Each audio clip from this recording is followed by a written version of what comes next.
عدوى ولا طيرة ولا هامة ولا صفرة. صدق الله وصدق رسوله النبي الكريم، ونحن على ذلك لمن الشاهدين والشاكرين، والحمد لله رب العالمين. درود شریف پڑھ لیں. اللهم صل على محمد وعلى آل محمد كما صليت على إبراهيم وعلى آل إبراهيم إنك حميد مجيد. اللهم بارك على محمد وعلى آل محمد كما باركت على إبراهيم وعلى آل إبراهيم إنك حميد مجيد. میرے محترم دوستو، بھائیوں اور بزرگوں، اللہ سبحانہ و تعالی کا ہم سب پر بہت بڑا کرم اور احسان ہے کہ اس مبارک دین سے، دین اسلام سے اللہ پاک نے ہماری نسبت رکھی ہے، ہمیں تعلق نصیب کیا ہے، اور بہت خوش نصیب اور خوش قسمت ہے وہ انسان جس کے پاس اسلام کا عقیدہ توحید مضبوطی سے موجود ہوں. جب ایک مسلمان اپنی زندگی میں اللہ کی ذات پر توحید کے عقیدے کو کمزور کرتا ہے تو لازماً اس کا نتیجہ یہ نکلتا ہے کہ دوسری چیزیں اس کی جگہ مضبوط ہو جاتی ہیں. جو اللہ پاک کی ذات کا خوف اپنے اندر سے نکال لیتا ہے، اللہ کا ڈر نکال لیتا ہے، تو لازمی نتیجہ یہ ہوگا کہ پھر اللہ کے غیر کا خوف اس کی جگہ پہ ضرور آئے گا. جو اللہ کی ذات کا یقین اپنے اندر سے نکال لے گا تو لازماً غیر اللہ کا یقین اس کے دل میں بیٹھے گا. اس لیے ہمارے علماء نے بڑی عجیب بات لکھی کہ جب توحید پرستی کمزور ہوتی ہے تو توہم پرستی مضبوط ہو جاتی ہے. جب توحید پرستی کمزور ہو جائے، ایک اللہ کی طاقت کو حقیقی طاقت سمجھنا اور ایک اللہ کی ذات کو حقیقی خالق کائنات سمجھنا، اگر یہ ایمان عقیدہ کمزور ہو جائے تو ایسے شخص کے دل میں لازماً مخلوق کا خوف بھی بیٹھے گا، مخلوق کی عظمت بھی بیٹھے گی، اور ساری زندگی توہمات میں، خیالات میں، انتشارات میں، ماحول کو دیکھ کر یہ پریشان ہو کر ایک زندگی گزارے گا. اب اسلامی سال کا دوسرا مہینہ صفر شروع ہوا ہے. محرم الحرام ختم ہوا، صفر کا مہینہ شروع ہو گیا. اب یہ جو صفر کا مہینہ ہے، آپ ساتھی، آپ احباب جانتے ہیں کہ اس بارے میں بہت ہی عجیب و غریب قسم کے خیالات اور تصورات، توہمات اس کائنات میں چلتے ہوئے آئے ہیں. اور آج جب دنیا اتنے بڑے بڑے دعوے کر رہی ہے کہ ہم تعلیم کی اس انتہا کو پہنچ گئے، ہم ترقی ٹیکنالوجی کی اس انتہا کو پہنچ گئے، ہم نے چاند کو مسخر کر لیا ہے، ہم اس سے اوپر کی بات سوچ رہے ہیں،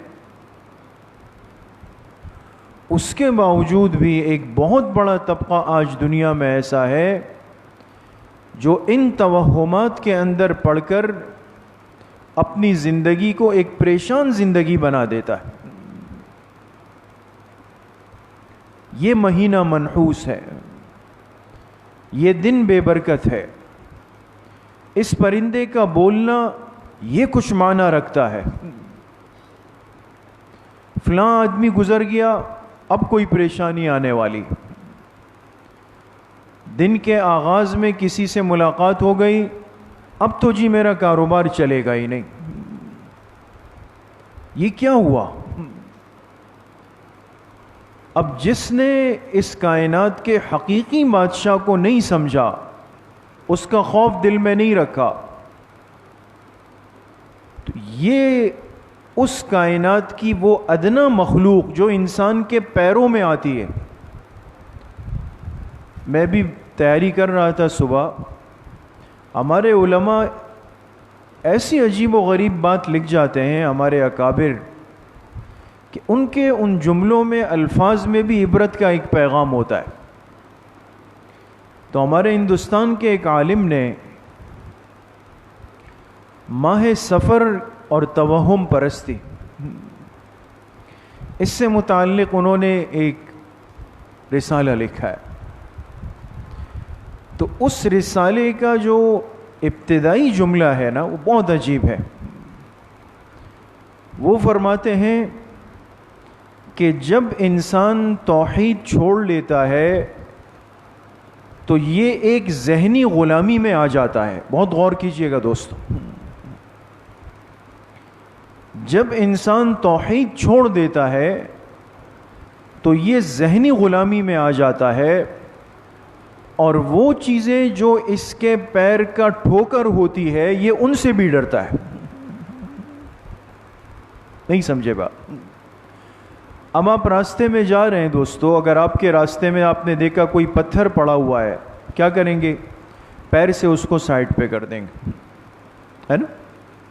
یا راستے میں گئے، گزر رہے ہیں، جگہ تنگ ہے، بلی بیٹھی ہوئی ہے، کتا بیٹھا ہوا ہے، کوئی اور چیز بیٹھی ہوئی ہے، آپ کیا کریں گے؟ شیشی کریں گے، پیر ایسا کریں گے تاکہ یہ کیا ہو جائے؟ ہٹ جائے. معلوم ہوا یہ چیزیں تو وہ تھی جو آپ کے پیر کی حرکت سے، آپ کے منہ کی آواز سے، آپ سے ڈر کے بھاگ جائے. لیکن جب یہ بندہ اللہ کی توحید سے نکلا، اس نے عقیدے کو ختم کر دیا، کمزور کر دیا، ایمان کو ختم کر دیا، تو وہ پیر کی ٹھوکر میں آنے والی چیزیں اس کی سردار بن گئی، یہ اس کا غلام بن گیا. اب بلی گزر جائے تو یہ کہتا ہے جی یہ میرے لیے برا شگون ہے. اب اس کے دیوار پہ کوا آ کے بیٹھ جائے تو یہ کہتا ہے کچھ ہونے والا ہے. اس کو کوئی سایہ نظر آ جائے تو یہ کہتا ہے بھئی کچھ معاملہ ہے، گڑبڑ ہے. آج کا مسلمان اپنے سائے سے ڈر رہا ہے، آج کا مسلمان کالی بلی سے ڈر رہا ہے، آج کا مسلمان کوے کی آواز سے ڈر رہا ہے، آج کا مسلمان سفر کے مہینے کی آمد کا سن کے ڈر رہا ہے. تو اس کا ایمان کہاں پہ کھڑا ہوا ہے؟ کیا یہ دنیا کو مسخر کرے گا؟ کیا یہ دنیا پر اسلام کو غالب کرے گا؟ یہ توہم پرستی آج اس نے ہمارے اندر مضبوط جڑیں بنا لی. اس لیے میرے عزیزوں، دوستوں، بزرگوں، سال کے 12 مہینے اور ہر مہینے کا ہر دن اور ہر دن کا ہر لمحہ، ہر ساعت، ہر گھڑی، اس کو پیدا کرنے والا کون ہے؟ اللہ تعالیٰ. یہ تو ہمارا ایمان ہے کہ ایک ایک لمحہ، ایک ایک ساعت، ایک ایک سیکنڈ یہ اللہ کے حکم سے بن کے پیچھے جا رہا ہے، ختم ہو رہا ہے. اور ان دنوں کو، ان راتوں کو، ان مہینوں کو، ان سالوں کو پیدا کرنے والی ذات جو اللہ تعالیٰ کی ہے، وہ کیا کہہ رہی ہے؟ ان عدت الشہور عند اللہ 12 شہرا فی کتاب اللہ یوم خلق السماوات والارض منها 4 حرم ذالک الدین القیم. اصل آگے آ رہا ہے ابھی. فلا تظلموا فیہن انفسکم. یہ جو 12 مہینے تمہیں دیے ہیں، یہ پیدا کرنے والا میں ہوں، اس 12 کے عدد کو پورا کرنے والا میں ہوں. لہذا ان مہینوں میں اپنی طرف سے کوئی خیالات، تصورات، توہمات گھڑ کر اپنی جانوں پر ظلم مت کرو. فَلَا تَظْلِمُوا فِيهِنَّ أَنفُسَكُمْ. اپنی جانوں پہ ظلم مت کرو کہ محرم منحوس ہے نعوذ باللہ، سفر منحوس ہے نعوذ باللہ. پھر تو انسان، میں نے پچھلے جمعوں میں عرض کیا کہ اگر کوئی یہ سمجھ کے کہ جی محرم الحرام میں ہم نکاح نہیں کر سکتے، خوشی نہیں کر سکتے، کچھ نہیں کر سکتے، کیوں؟ اس لیے کہ اتنے بڑے بڑے حضرات کی شہادتیں ہوئی ہے. تو آپ پہلی بات تو یہ کہ نعوذ باللہ شہادت اللہ کی نعمت ہے یا مصیبت ہے؟ شہادت تو نعمت ہے، جس کے لیے اللہ کے پاک پیغمبر نے دعائیں مانگی ہے، جس کے لیے صحابہ رو رو کے دعائیں مانگتے تھے. وہ عمل جو باعث برکت ہے وہ باعث نحوست بن جائے. اور پھر اگر انسان کہے کہ جی یہ حادثہ ہوا اسلامی تاریخ کا، تو پھر تو آپ کے پاس سال کا کوئی مہینہ نہیں بچتا جس میں ان حضرات میں، ان ہستیوں میں سے کوئی نہ کوئی جدائی نہ ہوئی ہو، کوئی صدمہ نہ پہنچا ہو، کوئی شہادت نہ ہوئی ہو. کوئی رمضان میں گیا، کوئی ربیع الاول میں گیا، کوئی ذی الحج میں گیا، کوئی سفر میں گیا، کوئی شوال میں گیا، پھر تو 12 مہینے چلے گئے. یہ امت غلط راستے پہ کیوں چلی؟ دین کی صحیح شکل اور صحیح علم سے اس کو محروم کر دیا گیا. دین کے صحیح سمجھنے سے اس کو کاٹ دیا گیا. آج ہمیں یہ چیز ذہن میں بٹھا دی گئی کہ جو آپ کو آپ کے ماحول میں نظر آئے اور آپ کے ماحول میں سنائی دے، بس اس کو آپ فالو کریں، اس کو دیکھ کر چلیں. تو اب یہ مہینہ جب سفر کا ہے تو لوگ کہتے ہیں بھئی سفر کے مہینے میں تو آسمان سے مصیبتیں اترتی ہیں، بلائیں اترتی ہے، آفتیں اترتی ہے. یہ آج کے تصورات نہیں. حدیث پاک میں جناب نبی کریم صلی اللہ علیہ وسلم نے اس کی وضاحت فرمائی. یہ آپ کی آمد سے پہلے، بعثت سے پہلے زمانے جاہلیت سے تصورات چل رہے تھے. لوگ اس طرح کی باتیں کرتے تھے. اس لیے آپ نے بالکل وضاحت کے ساتھ بخاری شریف میں، مسلم شریف میں، ترمذی شریف میں صحیح روایات آپ نے بالکل وضاحت فرمائی. لا عدوى ولا طیرا ولا ہامہ ولا سفرا.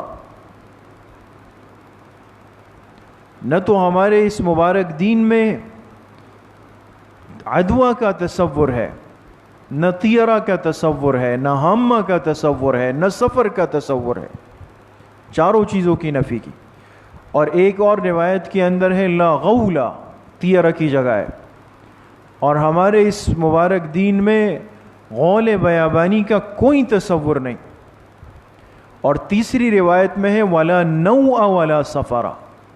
ہمارے اس دین میں ستارہ پرستی کا کوئی تصور نہیں. یہ 6 چیزیں. اب یہ 6 چیزیں کون سی تھی جو جاہلیت کے زمانے سے اس ماحول میں پنپ رہی تھی، پل رہی تھی اور لوگوں کے ذہنوں میں بیٹھ چکی تھی؟ یہ انسان ہے دوستو. یہ کچھ دن اگر جانور کی صحبت میں بیٹھ جائے نا، جانور کے ساتھ، آپ نے غور کیا ہوگا وہ بعضوق ساتھی جو عید الاضحیٰ کا جانور جلدی لے آتے ہیں 15-20 دن، مہینے پہلے، اب صبح بھی وہاں بیٹھے ہوئے، رات بھی بیٹھے ہوئے، اس کو نہلا بھی رہے ہیں، دھلا بھی رہے ہیں، کھانا بھی وہی کھا رہے ہیں، پانی وہاں پی رہے، خود کھائے نہ کھائے اس کو کھلائے. تو آپ دیکھیں اس جانور کے ذبح ہونے کے بعد 1 ہفتہ جو ہے اس کا چہرہ مرجھایا ہوا ہے اس غم میں. جانور کی صحبت انسان کے اندر محبت ڈال دیتی ہے، اثر کر دیتی ہے. وہ ماحول، وہ خیالات، وہ باتیں، وہ تصورات جو صدیوں عرب کے اندر چلتے ہوئے آ رہے تھے، وہ کیسے ایک دم ختم ہوتے؟ اس لیے آپ علیہ الصلاۃ والسلام نے بڑی محنت سے، حکمت سے، بصیرت سے ایک ایک چیز کو موقع بموقع سمجھا کر ان تصورات کو ان لوگوں کے ذہنوں سے نکالا ہے. آسان کام نہیں تھا. تو یہ چیزیں چونکہ رائج تھی تو آپ علیہ الصلوۃ والسلام نے فرمایا دیکھو ہمارے اس دین میں عدوہ نہیں ہے. عدوہ کہتے ہیں یعنی متعدی ہونا, کہ ایک انسان یہ کہے کہ جی فلاں کے ساتھ بیٹھنے سے اس کا مرض آپ کو لگ جائے گا. اس پہ پہلے بھی بارہا بات ہو چکی ہے کہ چونکہ وہ فلاں اس مرض میں کھانسی نزلے زکام میں ہے, فلو میں ہے, یا جیسے آج کل یہ وبائی مرض ہے, اللہ پاک سب کی حفاظت فرمائے. وہ دیکھیں سب سے زیادہ دنیا پر محنت کیا کی گئی, سب سے زیادہ آج کی اس وبا میں, کہ انسان کو انسان سے فاصلے پر لانے کی ترغیب چلائی گئی, اور ترغیب بھی ایسی چلائی گئی کہ جس نے پھر نہیں کیا تو پھر اس کو قانون کی زد میں لائے کہ بھئی آپ نے نہیں کیا تو آپ کو یہ سزا ملے گی.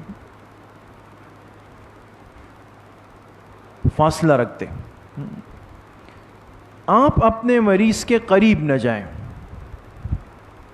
اس کو آپ کی تسلی کی, بیمار پرسی کی, عیادت کی, حوصلے کی, ہمت کی.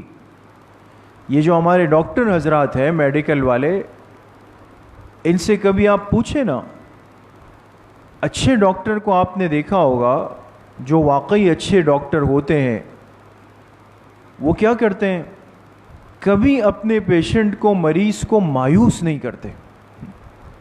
رپورٹ دیکھنے کے بعد یہ نہیں کہتے او ہو اب کیا ہوگا, اس لیے کہ یہ او ہو جو ہے 50% تو سانس وہیں چلی گئی.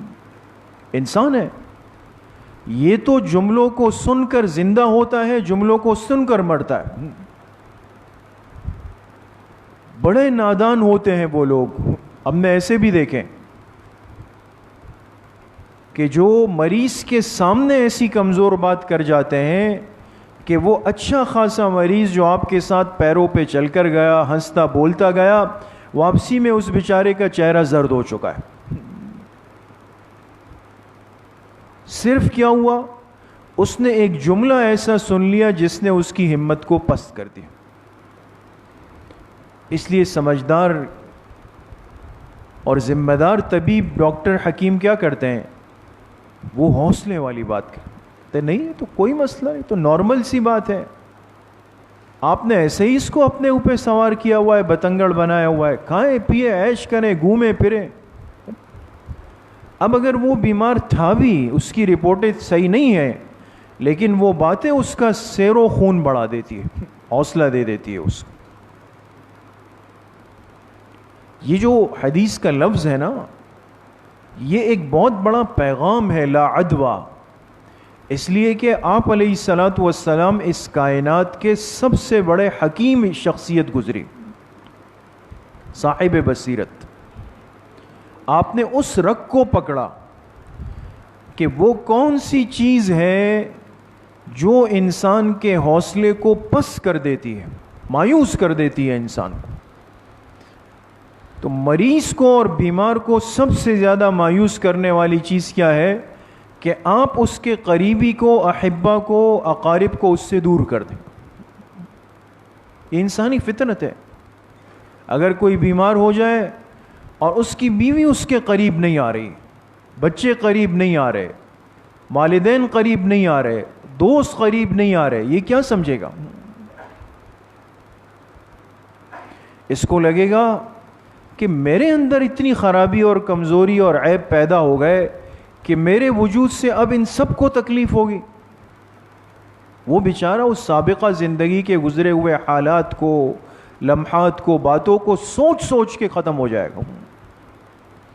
اس لیے میرے عزیزوں, دوستوں, بزرگوں, جناب نبی کریم صلی اللہ علیہ وسلم نے جو اتنے فضائل سنائے مریض کی عیادت کے, مریض کی تیمارداری کے, اس کا خیال رکھنے کے, اس کی خواہش پورا کرنے کی, یہ جو ہمیشہ ہم حدیث سنتے ہیں, یہ چھوٹی فضیلت ہے کہ آپ مریض کی عیادت کے لیے گئے اخلاص کے ساتھ صبح اور چند لمحے بیٹھ کر آئے. حدیث میں الفاظ فواق ناقۃ, جتنی دیر میں اونٹنی کا بچہ اس کا دودھ پیتا ہے, اور دیکھیں نا جانور کا بچہ دودھ پیتے ہوئے منہ ہٹا دیتا ہے پھر لگا دیتا ہے, وہ تھوڑا سا وقفہ ہوتا ہے, اس کو فواق کہتے ہیں. تو آپ نے فرمایا جو کسی کی عیادت کے لیے اخلاص کے ساتھ گیا اور اتنی دیر بیٹھ کر آیا کہ جتنی دیر میں اونٹنی کا بچہ دودھ کے درمیان وقفہ دیتا ہے، صرف اتنی دیر رہا، پھر واپس آیا، تو اس وقت سے لے کر شام تک 70,000 فرشتے اس کی مغفرت کی دعا کرتے ہیں۔ اب اتنی بڑی فضیلت کب حاصل ہوگی؟ جب آپ ایک مریض کے سر پہ شفقت کا ہاتھ رکھیں، اس کی عیادت کریں، اس کی تسلی کریں، اس کو حوصلہ دیں، اس کی تیمارداری کریں۔ یہ وہ ساری اخلاقیات ہیں دوستو جو اس مبارک دین کی جڑوں میں بیٹھی ہوئی ہے، یہ ایک ایک کر کے اس دجالی فتنے میں ہمارے اندر سے نکالی جائے گی۔ کچھ اس دماغ کو زندہ اور حاضر رکھیں، مسئلہ اتنا سادہ نہیں ہوتا۔ احتیاط کی نفی کبھی دین اسلام نے نہیں کی۔ انسان احتیاط کرے گا لیکن اسباب کے درجے میں، ایمان کے درجے میں نہیں۔ تو اس تصور کو آپ نے ختم کیا، اس لیے کہ زمانے جاہلیت میں یہ تصور تھا، کوئی مریض ہو گیا اس کو جا کے الگ کمرے میں ڈال دیا، کھانا اندر نہیں لے جا رہا، کوئی پانی اندر نہیں لے جا رہا، اس طرح۔ آپ نے فرمایا ایسا نہیں۔ جب یہ بات کی تو ایک صحابی کھڑے ہو گئے اور آپ علیہ الصلاۃ والسلام سے کہا کہ اگر بیماریوں میں تعدی نہیں ہے تو کیا وجہ ہے کہ ہم اپنے اونٹ چرانے کے لیے جنگل چلے جاتے ہیں اور ایک بعیر اجرب یعنی خارشی اونٹ وہ آ کر ہمارے ان صحیح سالم اونٹوں کے اندر چلا جاتا ہے، فتجرب ان سب کو خارش لگا دیتا ہے۔ تو ایک خارش زدہ اونٹ ہمارے اونٹوں میں آیا، باقیوں کو خارش لگ گئی، مطلب یہ کہ بیماری تو لگ رہی ہے۔ آپ فرما رہے ہیں کہ لا عدوہ، ایک کی بیماری دوسرے کو نہیں لگتی۔ اب آپ علیہ الصلاۃ والسلام کا حکیمانہ جواب، آپ نے فرمایا اگر ایسا ہے تو فمن اعدل اولا، اچھا تو پھر اس پہلے والے کو خارش کس نے لگائی؟ اگر ان باقیوں کو خارش اس نے آ کے لگائی، اس خارشی نے آ کے لگائی، تو اس پہلے والے خارشی کو خارش کس نے لگائی؟ اس کو بھی تو کسی نے لگائی ہوگی نا۔ جس ذات نے اس پہلے اونٹ کو خارش زدہ کیا، ایمان اور یقین یہی رکھو کہ باقی اونٹوں کو بھی خارج زدہ کس نے کیا؟ اللہ نے کیا۔ اسباب کے درجے میں انسان احتیاط کرے، ترتیب پر چلے، اس کی نفی نہیں، یہ بھی احادیث سے ثابت ہے۔ وَلَا طِيَرَ، پھر فرمایا کہ بدشگونی جو ہے، بدشگونی لینا، بدفعلی لینا، اس کا بھی دین اسلام میں کوئی حصہ نہیں۔ بدشگونی، اب طیرہ کہتے ہیں پرندے کے اڑانے کو، اس لیے کہ اس زمانے میں لوگ کیا کرتے تھے کہ جب صبح نکلتے تھے یا کسی اہم سفر پہ تو ایک پرندہ ہاتھ میں پکڑ کے چھوڑ دیا، اگر یہ دائیں طرف چلا جاتا کہتے تھے بھئی یہ اچھا سفر ہو، یہ خیر کی نشانی، اور وہ بائیں طرف چلا گیا تو کہتے تھے نہیں بھائی یہ صحیح نہیں ہے، یہ بدشگونی ہے۔ تو سفر کے اچھے یا برے ہونے کا مدار کس پہ رکھا؟ پرندے کے دائیں بائیں اڑنے پر رکھا۔ وہ ایک پرندہ ہے، ہو سکتا ہے دائیں اڑے، ہو سکتا ہے بائیں اڑے، ہو سکتا ہے اڑے ہی نہیں، ہو سکتا ہے آپ کے پیچھے چلا جائے۔ اس پر اگر انسان اپنی زندگی کے مدار رکھے گا تو پھر تو زندگی کا نظام ہی رک جائے گا۔ آپ نے فرمایا یہ نہیں ہے ہمارے دین میں کہ ہم پرندوں کی اڑان اور پرندوں کی چلن کو دیکھ کر اپنے اچھے برے کے فیصلے کریں۔ پھر فرمایا والا حامتا، حامت سے مراد ہے الو۔ اگر آپ میم کو بغیر تشدید کے پڑھیں نا دوستو، حامہ، تو اس سے مراد ہے الو کی آواز، اور اگر حامہ میم پر تشدید لا کے پڑھیں تو حامہ عربی لغت میں کہتے ہیں کھوپڑی کو۔ کھوپڑی جانتے ہیں نا، انسان کا سر۔ تو آپ نے فرمایا ولا حامہ، اس لیے کہ الو جو ایک پرندہ ہے، اب بھی بہت سارے لوگ ایسے ہیں، اب اگر الو آ کر کسی کی گھر کی منڈیر پر، دیوار پر بیٹھ کر آواز نکال لے تو جاہلیت کے زمانے کے لوگ کہتے تھے کہ بھئی اس پرندے کا بولنا منحوسی کی علامت، نحوست ہے، اب کچھ پریشانی مصیبت سر پہ آنے والی ہے۔ آپ علیہ السلام نے فرمایا ایسا کوئی تصور ہمارے دین میں نہیں ہے کہ الو آواز نکالے یا پرندہ آواز نکالے اور ہم کہیں کہ بھئی منحوست آ رہی ہے، ایسا کچھ بھی نہیں۔ اور اگر اس کو ہامہ کے ساتھ پڑھیں، تشدید کے ساتھ، تو اس کا مطلب یہ ہے کہ عربوں میں ایک جاہلیت کا تصور تھا کہ اگر کوئی شخص کسی کو قتل کر دیتا پھر اس مقتول کے رشتہ دار اس کی لاش کو لے جا کے قبر میں دفنا دیتے اور واپس آ جاتے، تو وہ لوگ کہتے تھے کہ یہ جو آدمی مارا گیا نا، مقتول ہوا، قبر میں رکھنے کے بعد اس کی کھوپڑی سے، سر کی کھوپڑی سے ایک پرندہ نکلتا ہے، اور یہ پرندہ آ کر اپنے ان رشتہ داروں کے گھروں کی دیوار پہ بیٹھ جاتا ہے اور ان کو کہتا ہے اسقونی اسقونی اسقونی، میں پیاسا ہوں، مجھے پانی پلاؤ، مجھے پیاس لگی ہے، مجھے پانی پلاؤ۔ یعنی اشارہ تھا کہ وہ قبر کا مقتول تم سے کہہ رہا ہے کہ میرے قتل کا بدلہ لو، اگر نہیں لیتے تو میں تو اندر قبر میں پیاسا پڑا ہوا ہوں۔ اب اس کا نتیجہ کیا ہوتا تھا کہ جو مقتول کے ورثہ ہیں ان کے جذبات ابھرتے، انہوں نے جا کے قاتل کا بندہ مار دیا۔ اب ان کا مارا تو ان کو یہی کہانی کہ جی وہ اسقونی کہہ رہا ہے، انہوں نے آ کے ان کا مارا، انہوں نے ان کا مارا۔ یہ جنگیں سالوں تک چلتی رہی، کیوں؟ اس لیے کہ کھوپڑی سے یہ آواز آ رہی ہے، اس کی کھوپڑی سے یہ آواز آ رہی ہے۔ یعنی آپ غور کریں، یہ جتنے دنیا کے اندر بے انصافیاں، بے عدلی، قتل و قتال، ظلم، اس کے پیچھے ہمیشہ من گھڑت کہانیوں کا سہارا لیا گیا۔